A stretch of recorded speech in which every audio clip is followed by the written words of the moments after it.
عالم خود یه مقدار اطلاع داریم که ظاهر ما را باطن ما را متوجه میشه.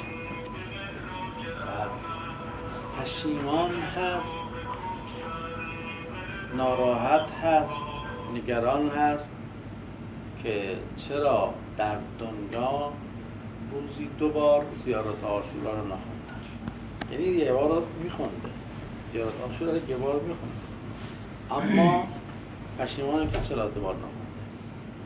اینقدر این زیارت عاشورا برای آخرت، برای قیامت، عالم برزخ تأثیر داره که عالم بزرگی، عارف بزرگی مثل سید علی قاضی نگران هست که چرا 2 بار نخونده.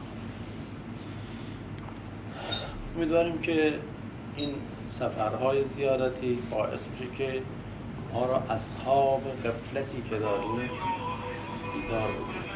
حالا هر انسانی یه خواب غفلتی داره. اون کسی که اهل دزدی، خواب غفلتش دزدی کردن میشه.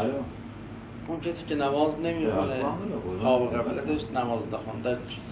اون کسی که نماز میخونه ولی خمس نمیده، خواب غفلتش میشه. اون کسی که نماز میخونه خمس هم میده، اما مثلا میگم زیارت عاشورا رو به فرض کمتر میکنه. اون کسی که اصلا نمیکنه، یا ما هم که مثلا بفرمید داره کمتر میکنیم، ما هم توی خواب غفلتی هستیم. اینه که میفرمایند فردای قیامت همه پشیمانن، اینه.